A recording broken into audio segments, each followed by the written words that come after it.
Saya ada pertanyaan satu.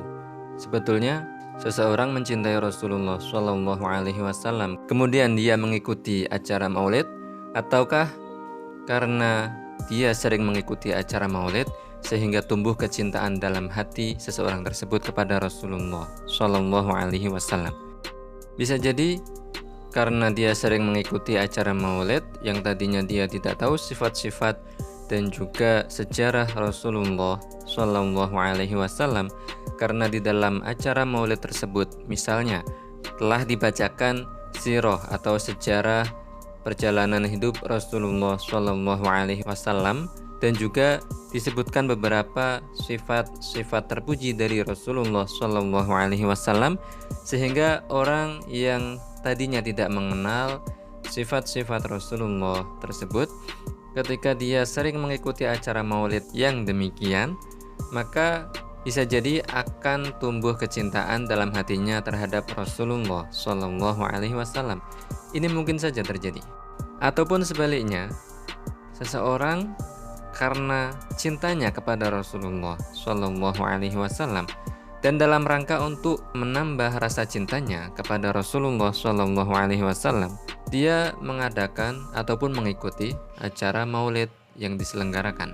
Atau kemungkinan ketiga, seseorang mengadakan acara Maulid karena ingin mengajak orang lain untuk ikut mencintai Rasulullah Shallallahu Alaihi Wasallam. Betapa mulianya orang seperti itu. Nah, akan tetapi ada satu fenomena yang pernah terjadi pada tahun 2019 yang terjadi di Tempel yang pernah viral pada masanya, yakni seseorang membuat acara Maulid, mengundang warga dalam jumlah besar, kemudian mengundang juga sang penceramah yang kebetulan waktu itu ceramahnya viral karena dalam ceramahnya dia mengatakan bahwa mungkin saja Nabi Muhammad sebelum diangkat menjadi Nabi dan Rasul ketika masih usia kanak-kanak, mungkin saja, kata dia, adalah seperti anak-anak kecil seperti biasanya. Mungkin saja nyolong jambu, kata dia. Padahal, sebagaimana kita ketahui dalam pelajaran akidah, mustahil bagi seorang nabi atau rasul, baik dia sudah diangkat menjadi nabi ataupun rasul, ataupun belum. Jadi, meskipun masih berusia kanak-kanak dan belum diangkat menjadi nabi ataupun rasul, mustahil beliau mencuri ataupun punya keinginan atau niat untuk mencuri bahkan sebutir anggur atau sebutir kurma. Istilahnya ngutil.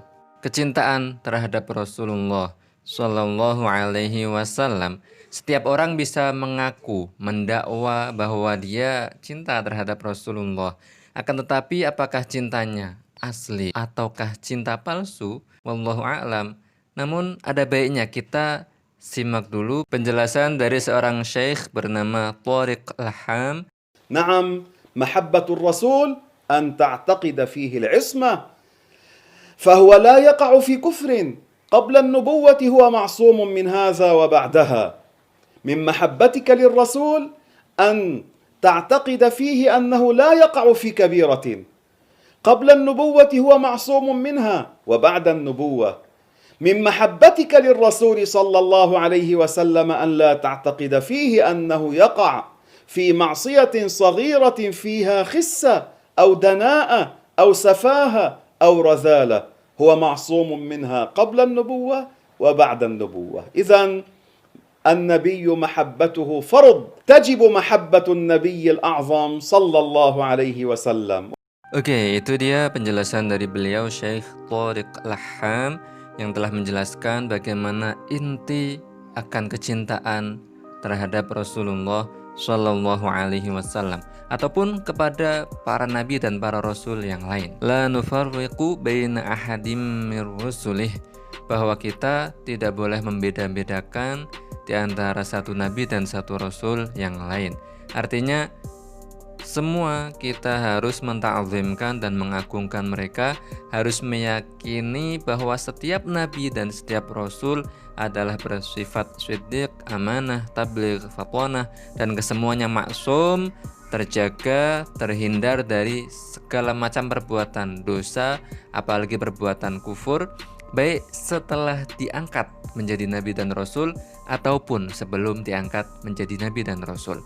Kesimpulannya, bahwa tidak setiap orang yang mengadakan acara maulid ataupun yang mengikuti kegiatan maulid, mereka akan otomatis langsung tahu akan sifat-sifat dari para nabi, para rasul, dan tidak otomatis akan cintanya tersebut adalah benar. Karena ada saja orang yang bahkan ceramah dalam acara maulid, temanya maulid, tapi ceramahnya melanggar syariat dan bertentangan dengan sifat-sifat para nabi dan rasul. Bagaimana mau dikatakan cinta nabi kalau sifat yang wajib bagi para nabi saja tidak diyakini?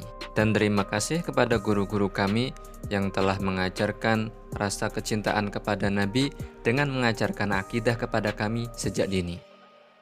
Jazakumullahu khairan.